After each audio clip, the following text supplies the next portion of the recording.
कि अपने बात की थी कि समास में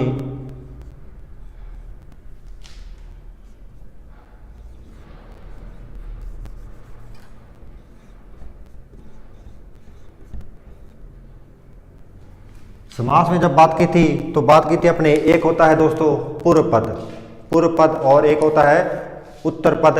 एक होता है पूर्व पद और एक होता है उत्तर पद, जिसे हम पूर्व पद को प्रधान पद व प्रधान पद भी कह सकते हैं। पूर्व पद इनमें से जैसे अपने कह सकें, जैसे कहें दोस्तों इस साइड होगा जो पूर्व पद होगा और ये होगा दोस्तों उत्तर पद। क्या होगा दोस्तों? उत्तर पद होगा। उत्तर पद होगा दोस्तों।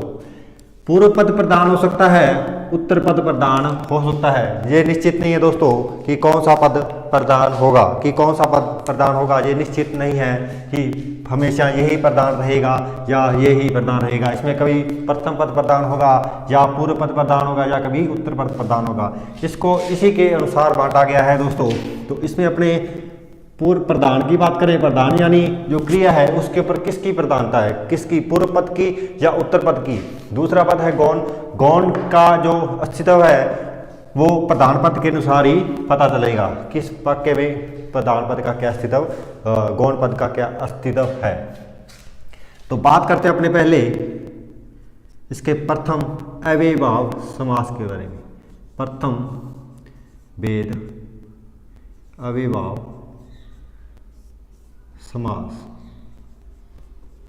अव्ययीभाव समास, इसके बारे में देखिए दोस्तों कि जो इसमें पहले बात करें कि इसमें अपने पिछली क्लास कक्षा में जो पढ़ के आए हैं कि प्रथम पद प्रधान होगा। प्रथम पद क्या होगा दोस्तों? प्रधान होगा वह उत्तर पद गौण होगा। पूर्व पद प्रधान व उत्तर पद गौण होगा दोस्तों। फिर बात करें इसमें कि इसमें उपसर्ग लगे होते हैं, इसमें उपसर्ग लगे होते हैं। जो वाक्य बनेंगे, इसमें शब्द बनेंगे, उसमें क्या लगे होंगे दोस्तों? उपसर्ग बने लगे होंगे। फिर पूर्व पद की पुनरावृत्ति होती है। पूर्व पद की क्या होती है? पुनरावृत्ति होती है। किस प्रकार होती है देखेंगे उसको कि पूर्व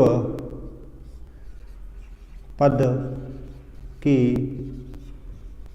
पुनरावृत्ति होती है।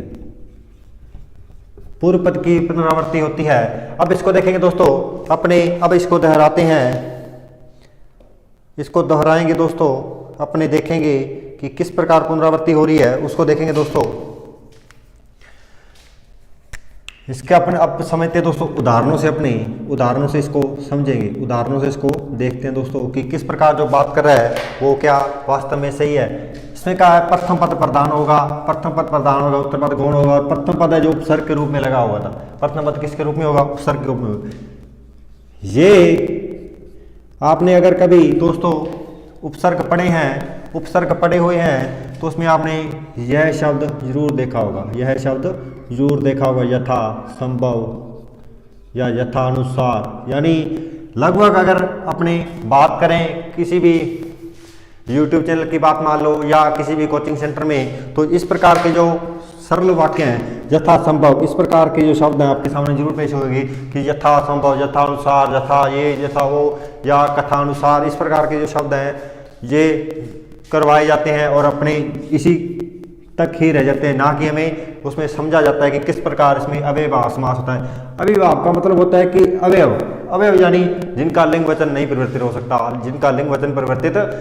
अवयव होते हैं। दूसरा अवयव उपसर्ग से बने होते हैं। यथा संभव, यथा यानी के अनुसार, संभव के, यथा के अनुसार या संभव के अनुसार। ठीक है दोस्तों, जैसा संभव हो, जिसे कह सकते हैं जैसा संभव हो। फिर बात करें अपने कि दिनों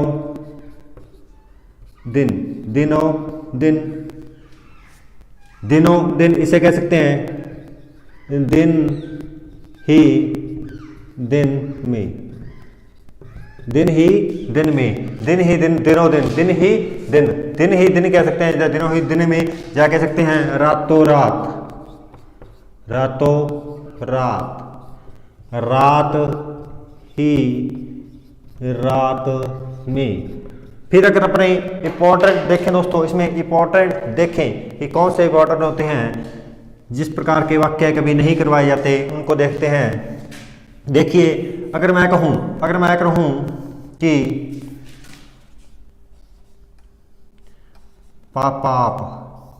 पाप, इस प्रकार का वाक्य आपने कभी नहीं देखा होगा कि पाप, अगर उसमें पूछ ले कौन सा समास है इसमें, तो इसमें होगा दोस्तों अव्ययभाव समास। किस प्रकार होगा दोस्तों, देखिए पहली बात करें इसमें कि जो होते हैं इसमें क्या लगे होते हैं, इसमें अव्ययभाव में क्या लगा होगा, जो जुक्ति ने लगे होते हैं, जो जुक्ति ने लगे होते हैं। देखिए पाप, पाप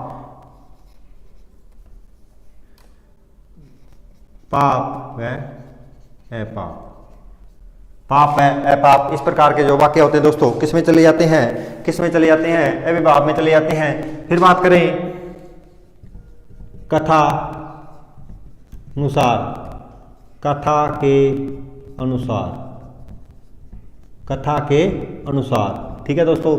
दिनों दिन में अपने पढ़ चुके हैं, दिनों दिन में अपने पढ़ चुके हैं। फिर अगर बात करें कि सहपरिवार, परिवार के साथ, परिवार के साथ दोस्तों, इस प्रकार के जो वाक्य होते हैं। लाइव जुड़ने के लिए सभी का धन्यवाद दोस्तों,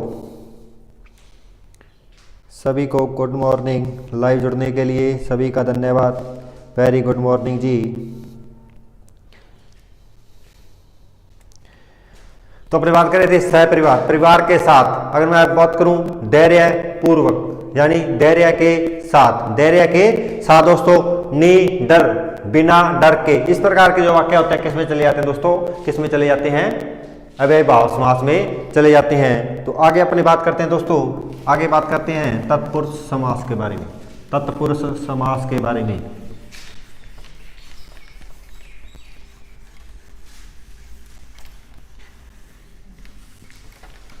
पूर्व पद प्रधान पद है जो, इसकी जो फुल डिटेल अपने क्लास 1 में जो प्रथम क्लास लगाई है समास की, उसके बारे में उसमें पढ़ चुके हैं अपने। तो देखिए दोस्तों, अब बात करेंगे अपने तत्पुरुष समास के बारे में।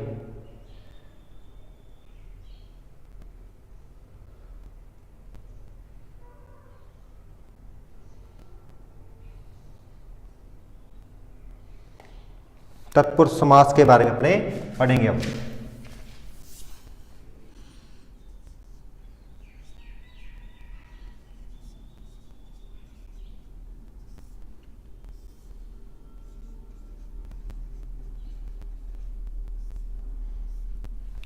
तत्पुरुष, इसका अगर विच्छेद करें तत्पुरुष, ठीक है दोस्तों। यहां पर पढ़े कि जो संधि होती है, संधि तो क्या करती है, क्या करती है, उस वर्णों में बदलाव ला देती है। जब दो वर्णों में आपस में जोड़ होता है उनका, ठीक है दोस्तों। लेकिन यहाँ संयोग होता है, क्या होता है दोस्तों, यहाँ केवल संयोग होता है, यहाँ केवल संयोग होगा दोस्तों। समास में क्या होगा, केवल संयोग होगा। तो देखिए अपने तत्पुरुष समास के बारे में, तत्पुरुष समास के बारे में अपने पहले पढ़ चुके हैं कि इसमें जो प्रथम पद होता है, प्रथम पद वो क्या होता है दोस्तों, प्रथम पद क्या होगा, गौण होगा। प्रथम पद क्या होगा दोस्तों, गौण होगा। वह दूसरा पद क्या होगा, प्रधान होगा दोस्तों। दूसरा पद क्या होगा, प्रधान होगा। प्रथम पद क्या होगा, गौण होगा, और दूसरा पद क्या होगा दोस्तों, इसमें प्रधान होगा। कि प्रधानता किसके अनुसार होगी, प्रथम पद के अनुसार होगी। यानी कह सकते हैं इसमें पूर्व पद क्या होगा, प्रधान गौण होगा, वह उत्तर पद क्या होगा, उत्तर पद क्या होगा, प्रधान होगा। और इसी के अंदर अपने दो क्या पढ़ेंगे, इसी के अंदर पढ़ेंगे अपने दो जो समास के दो भेद हैं। कौन से, कर्मधारय, कर्मधारय व दूसरा पढ़ेंगे द्विगु। दूसरा पढ़ेंगे द्विगु दोस्तों। कर्मधारय व द्विगु समास भी इसके अंतर्गत ही अपने पढ़ेंगे दोस्तों। पहले बात करते हैं कर्मधारय की। ठीक है, इसमें प्रथम पद क्या होगा, पूर्व पद क्या होगा, गौण होगा, व उत्तर पद क्या होगा, इसमें उत्तर पद क्या होगा, इसमें प्रधान होगा दोस्तों। उत्तर पद क्या होगा, इसमें प्रधान होगा। किस प्रकार होगा उसमें अपने उदाहरणों से देखते हैं इसको। फिर बात करें कि इसमें जो कारक चिन्हों का होता है, कारक चिन्ह लगते हैं, वो जो अपने कारक पढ़ के हैं उनके बारे में अब दोहराएंगे नहीं कि कर्ता व संबोधन को छोड़कर जो सभी कारक बचे हुए हैं उन कारकों का जो योग होता है वो तत्पुरुष समास में होता है दोस्तों। तत्पुरुष समास में उनका योग होता है। जैसे मैं कहूं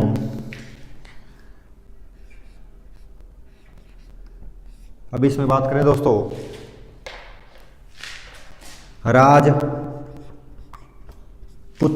राजपुत्र यानी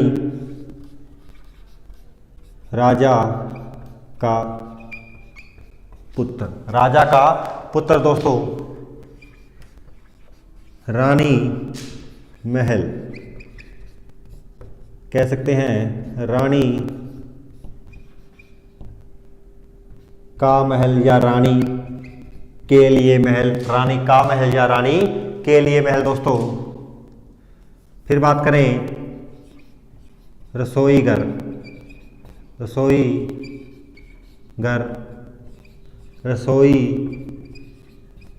का घर नहीं होगा दोस्तों, रसोई के लिए घर होगा। लगभग 90% के लिए ही आता है। भवन के लिए हमेशा, भवन या घर के लिए, रसोई तो के लिए ही यूज किया जाता है। भवन के लिए भवन या रसोई के लिए घर, रसोई घर। इस प्रकार के जो वाक्य होते हैं उनको तत्पुरुष में रखा जाता है। आगे बात करते हैं द्विंद व द्विगु व कर्मधारय के बारे में। उससे पहले इसको दोहरा लें दोस्तों कि तत्पुरुष समास प्रथम पद या पूर्व पद गौण होगा, द्वितीय पद क्या होगा, प्रधान होगा। इसी के अंतर्गत कर्मधारय और द्विगु को रखा जाता है। और प्रथम पद इसमें देखिए राजा का पुत्र, इस प्रकार जो है रखे जाते हैं। अब अपनी बात करते हैं इसमें कर्मधारय और द्विगु, उसके साथ साथ अपने तुलना करेंगे तत्पुरुष समास के बारे में भी दोस्तों। फिर अगर बात करें कि इसकी पहचान करनी हो दोस्तों, अगर इसकी पहचान करनी हो हमें, पहचान किसकी, कर्मधारय समास की पहचान करनी हो, तत्पुरुष समास की पहचान करनी हो तो कैसा प्लस में पद, कैसा प्लस में पद करके वाक्य से प्रश्न करेंगे। वाक्य से क्या करेंगे दोस्तों, प्रश्न करेंगे। देखिए मैंने कहा राजा का पुत्र, कैसा पुत्र, पद के साथ क्या करेंगे, पद के साथ क्या करेंगे, प्रश्न करेंगे। मैंने कहा कैसा पुत्र, राजा का पुत्र। मैंने कहा कैसा महल, रानी का महल। मैंने कहा किसके लिए घर, रसोई के लिए घर। तो यानी कैसा लगाकर अगर प्रश्न करेंगे तो तत्पुरुष समास का जो उदाहरण है उसको स्पष्ट हो जाता है दोस्तों। तत्पुरुष समास का उदाहरण है जो स्पष्ट हो जाता है। जैसे अपने कहें राजा महल, राज महल, राजा के लिए महल,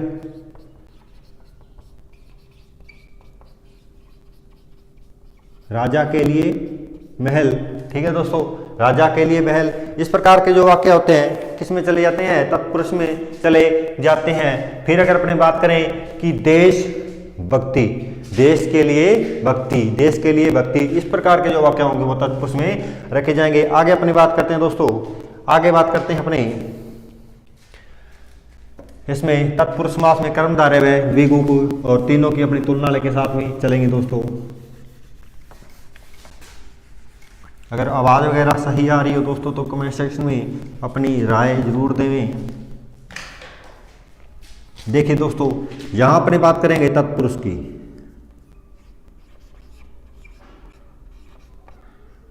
तत्पुरुष समास की। फिर बात करेंगे अपने कर्मधारय समास की, कर्मधारय।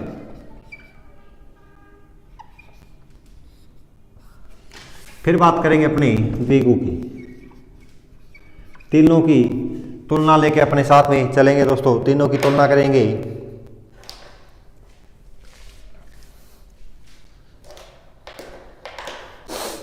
यहां क्या होगा दोस्तों, यहां प्रथम पद अपने बात ही की थी, प्रथम पद बात की थी कि संज्ञा दोनों शब्द क्या होंगे, संज्ञा होंगे, दोनों शब्द क्या होंगे, संज्ञा शब्द होंगे दोस्तों। दोनों शब्द क्या होंगे? संज्ञा होंगे। कि दोनों शब्द संज्ञा होंगे और एक पद इनमें से क्या होगा? प्रधान होगा। देखिए कि प्रथम पद गौण व द्वितीय क्या होगा? दूसरा प्रधान होगा, पद होगा। और दोनों ही पद क्या होंगे दोस्तों? दोनों ही पद क्या होंगे? संज्ञा शब्द होंगे। दोनों ही क्या होंगे? संज्ञा शब्द होंगे। देखिए दोस्तों, दोनों ही क्या होंगे? संज्ञा शब्द होंगे। यहां कर्मधारय में क्या होगा दोस्तों? कि कर्मधारय में एक शब्द होगा, प्रथम जो होगा, प्रथम शब्द क्या होगा? विशेषण होगा दोस्तों। प्रथम शब्द क्या होगा? विशेषण। और द्वितीय शब्द क्या होगा दोस्तों? द्वितीय शब्द क्या होगा? कोई संज्ञा शब्द होगा, या जिसे कह सकते हैं अपनी विशेष्य संज्ञा या विशेषण शब्द होगा।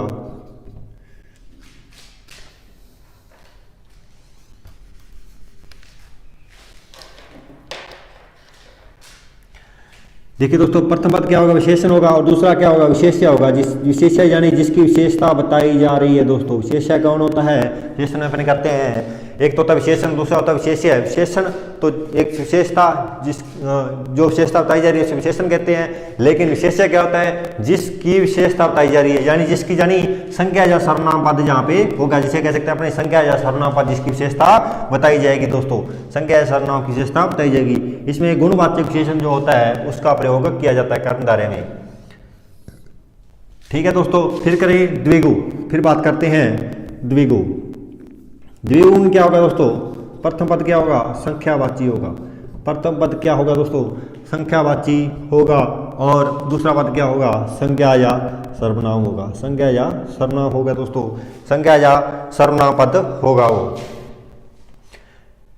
अभी इसमें अपने कुछ इंपॉर्टेंट भी करेंगे दोस्तों, कि जो बहुब्रीहि है, बहुब्रीहि आ जाए और द्विगु आ जाए तो उसमें अपने कौन सा ऑप्शन करेंगे, फिर बात उसकी भी करेंगे दोस्तों। तो देखिए, यहाँ पर तत्पुरुष में पद के हैं कि प्रथम पद गौण होगा, दूसरा पद प्रधान होगा, और संज्ञा दोनों पद क्या होंगे? संज्ञा होंगे। संज्ञा होंगे, यानी अपनी बात करते हैं देशभक्ति की। देश भक्ति, देश के लिए भक्ति दोस्तों, देश के लिए भक्ति, ये इसमें आ गया कि तत्पुरुष में आ गया। फिर बात करें कर्मधारय में कौन कौन से होंगे? कर्मधारय में कौन कौन से होंगे कि विशेषण होगा? जैसे मैंने कहा नील कमल, नीलकमल, नीला है जो कमल, नीला है जो कमल। किसके बारे में बात कर रही है? कमल के बारे में, कि एक विशेषण शब्द होगा, दूसरा विशेष्य। विशेष्य किस कौन है? कमल है। कमल की क्या बताई जा रही विशेषता? कैसा है कमल? नीला है जो कमल, नीला है जो कमल। श्वेत वस्त्र क्या होंगे दोस्तों? क्या होंगे? श्वेत वस्त्र।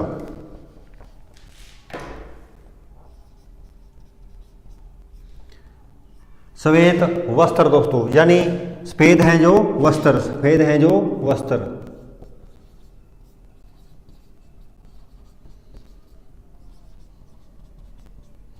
सफेद हैं जो वस्त्र। देखिए दोस्तों, नीला है जो कमल, यानी विशेषण और विशेष्य दोनों आ गई। विशेषण तो जो विशेषता बताई जा रही है यानी नीला, और विशेष्य जिसकी विशेषता बताई जा रही है, यानी अपने कह सकते हैं यहाँ कौन कौन शब्द आएंगे? संज्ञा या सर्वनाम शब्द आएंगे। जहाँ पे संज्ञा या सर्वनाम पद आएंगे, जिसे अपने कह सकते हैं विशेष्य, यानी नीला है जो कमल, नीलकमल। श्वेत वस्त्र, सफेद है जो वस्त्र। वस्त्र क्या है दोस्तों? संज्ञा शब्द है, तो यानी संज्ञा शब्द क्या बताई जा रही है? विशेषता कैसे है? वस्त्र सफेद है दोस्तों। संख्यावाचक में क्या होगा? संख्यावाचक में जैसे अपनी बात करें त्रिलोक, तीन हैं जो लोग। दशानन, दशानन। 10 हैं सर जिसके, 10 हैं सर जिसके, 10 हैं सर जिसके दोस्तों, 10 हैं सर जिसके। जैसे आप बात करें नवरत्न, नवरत्न, 9 रत्नों का समूह है। देखिए दोस्तों, इसमें बात करने जा रहे हैं अपने कि देखिए संख्यावाचक में त्रिलोक, तीन हैं जो लोग, उसके बारे में बात की, तीनों लोगों के बारे में बात की कि यानी संख्यावाचक आ गई और दूसरा क्या आ गया, संख्या शब्द आ गया दोस्तों। फिर दशानन, 10 हैं सर जिसके, 10 हैं सर जिसके, ठीक है दोस्तों। संख्यावाचक आ गया, यहाँ 9 आ गए, 9 रत्नों का समूह है।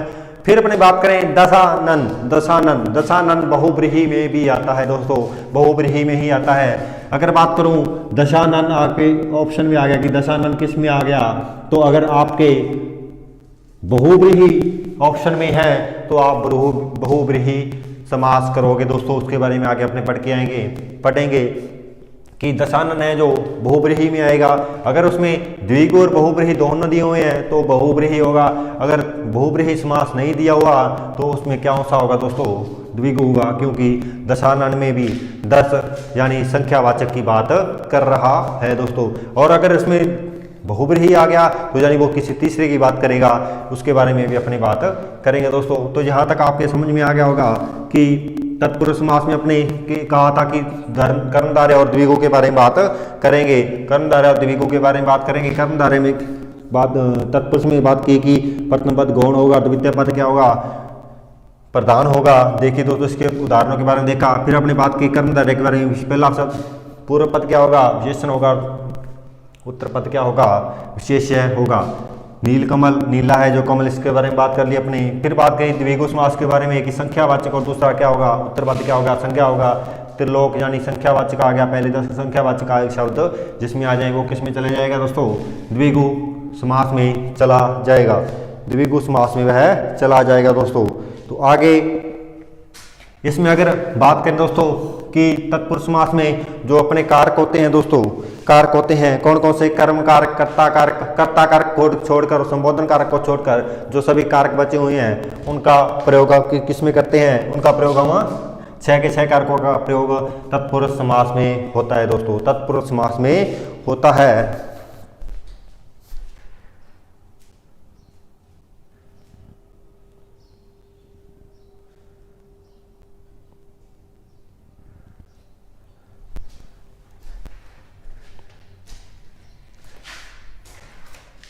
आगे बात करते हैं दोस्तों, इसमें जो बचे हुए हैं अपने द्विगु और द्वंद्व और बहुब्रीही समास के बारे में, बहुब्रीही समास के बारे में बात करेंगे।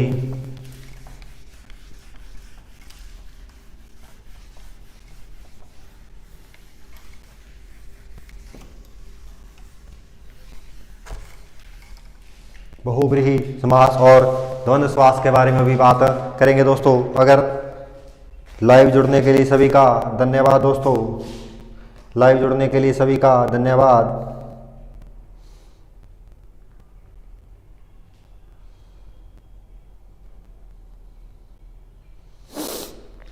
तो चलिए दोस्तों अपने बात करते हैं अब द्वंद्व समास के बारे में, द्वंद्व समास के बारे में बात करते हैं दोस्तों।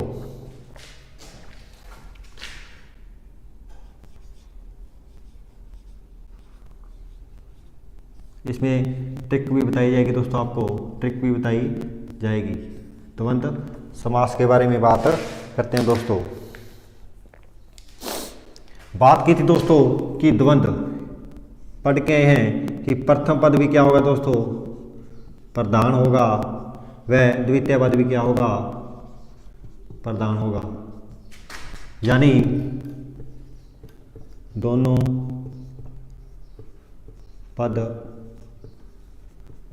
प्रधान होंगे। दोनों पद क्या होंगे दोस्तों, दोनों पद क्या होंगे, प्रधान होंगे। और मध्य में क्या लगा होगा, योजक चिन्ह लगा होगा, और उनके मध्य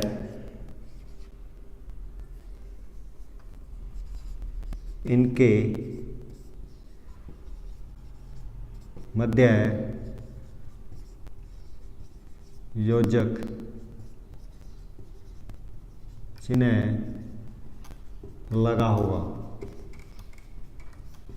क्या लगा होगा दोस्तों, योजक चिन्ह कौन कौन से, तथा, और, अथवा, आदि इस प्रकार के जो योजक चिन्ह हैं वो लगे होंगे। आदि इस प्रकार के जो योजक चिन्ह हैं वो क्या होंगे दोस्तों, लगे होंगे।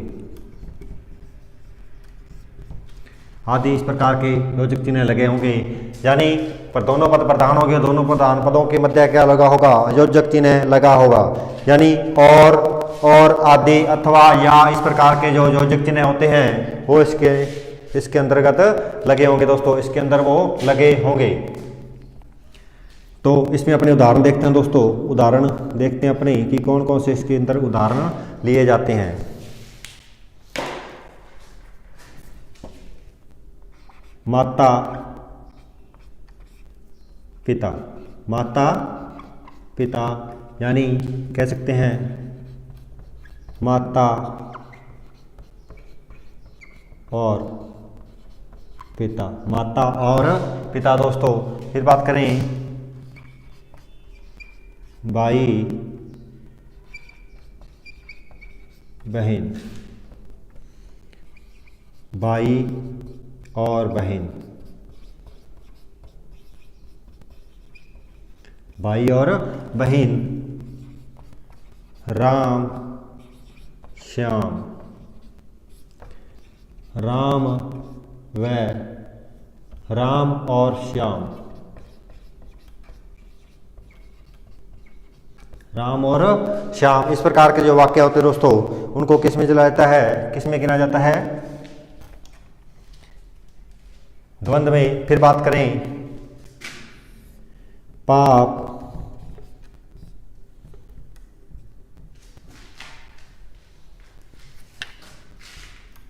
पुण्य, कह सकते हैं पाप व पुण्य या पाप या पुण्य, इस प्रकार भी वाक्य बना सकते हैं दोस्तों, इस प्रकार भी वाक्य बना सकते हैं। जैसे अपनी बात करें यहाँ दाल रोटी,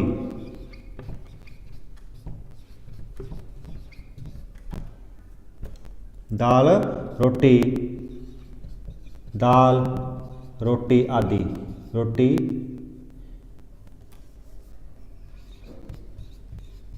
रोटी आदि, इस प्रकार के जो वाक्य हैं इसके अंतर्गत लिए जाते हैं दोस्तों।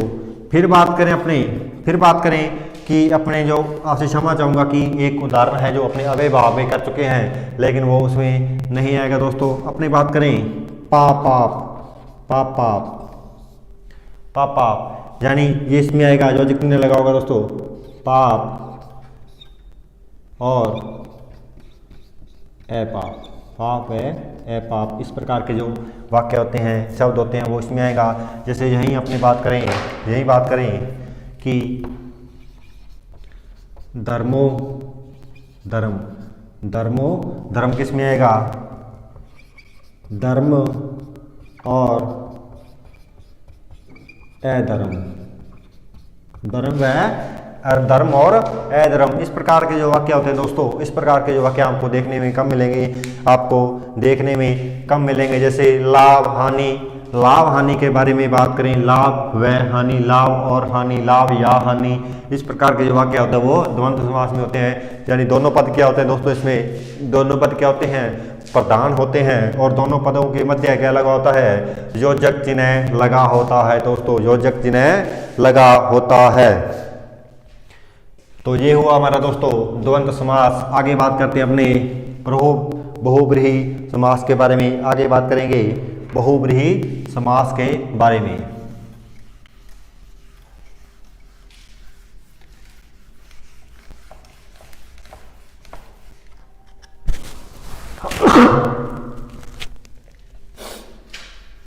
बहुब्रीहि समास के बारे में देखिए दोस्तों।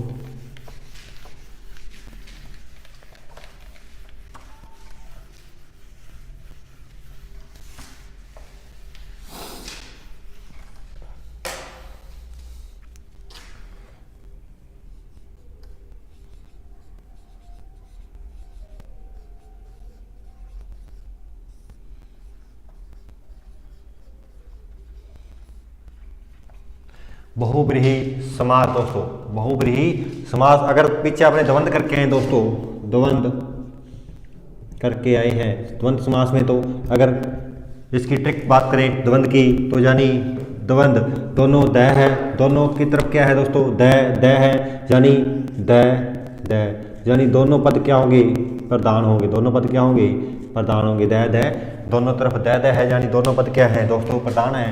द्वंद्व समास कीजिए तो ट्रिक भी बात कर सकते हैं अपने। फिर बात करें बहुब्रीहि में, बहुब्रीहि में क्या होगा दोस्तों, दोनों पद क्या होंगे, दोनों पद क्या होंगे, गौण होंगे, दोनों पद क्या होंगे, गौण होंगे, दोनों पद क्या होंगे दोस्तों, गौण होंगे। पूर्व व उत्तर पद दोनों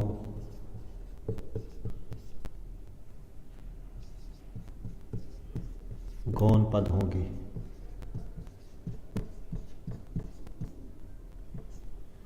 दोनों क्या होंगे दोस्तों, गौण होंगे, दोनों पद क्या होंगे, गौण होंगे, यानी दोनों पद ही में कोई पद प्रधान नहीं होगा, दोनों पद ही गौण होंगे। और दोनों पद मिलकर एक नए पद की और एक तीसरे पद की ओर इशारा करेंगे, एक तीसरे वाक्य की ओर इशारा करेंगे। दोनों पद मिल जाएंगे और दोनों एक तीसरे पद की ओर इशारा करेंगे दोस्तों।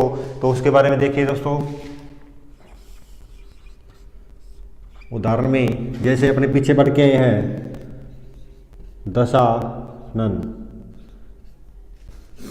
पीछे पढ़ के हैं दोस्तों कि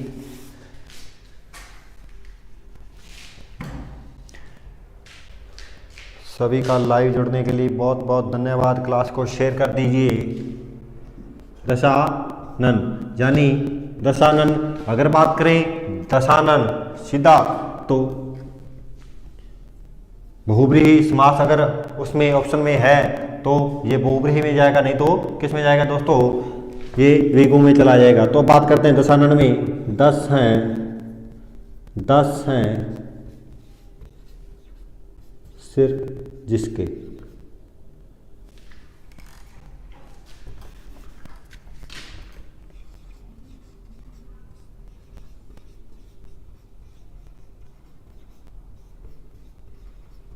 दस हैं सिर जिसके।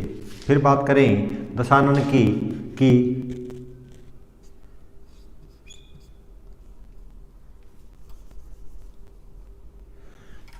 ठीक है दोस्तों, 10 है सर जिसके, 10 हैं सर जिसके। इसमें अगर बात करें पीतांबर, पीला है अंबर जिसका, पीला है पीतांबर,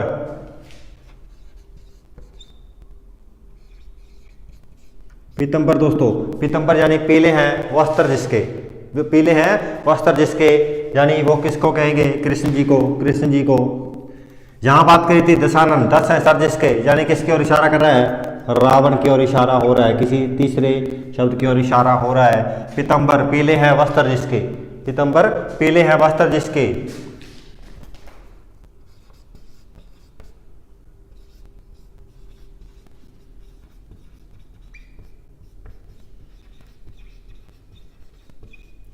पीले हैं वस्त्र जिसके, किसकी ओर इशारा कर दोस्तों, श्री कृष्ण की ओर, कृष्ण जी की ओर हो गया दोस्तों। फिर बात करें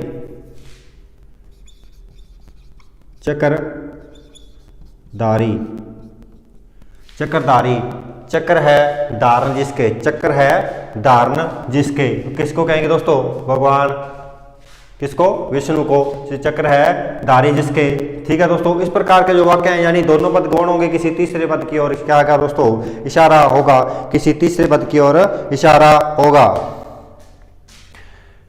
किसी तीसरे पद की इशारा होगा, यानी दोनों पद मिलकर, दोनों पद क्या होंगे, गौण होंगे, और किसी दोनों पद जब मिल जाएंगे तो किसी तीसरे पद की ओर इशारा होगा। जैसे अपनी बात करें घन श्याम, घन श्याम बादलों के समान काला है जो, अर्थात कृष्ण की बात कर रहे हैं यार दोस्तों, यानी बादलों के समान काला है जो, घन माने बादलों के, और ठीक है दोस्तों, घन श्याम, श्याम माने काला, बादलों की तरह जो काला है, अर्थात जिसके बारे में बात की जा रही है, कृष्ण जी के बारे में बात की जा रही है दोस्तों। इस प्रकार के जो वाक्य होते हैं बहुब्रीहि समास में चले जाते हैं दोस्तों, बहुब्रीहि समास में चले जाते हैं। तो दोस्तों आज के लिए अपनी क्लास यहीं समाप्त करते हैं।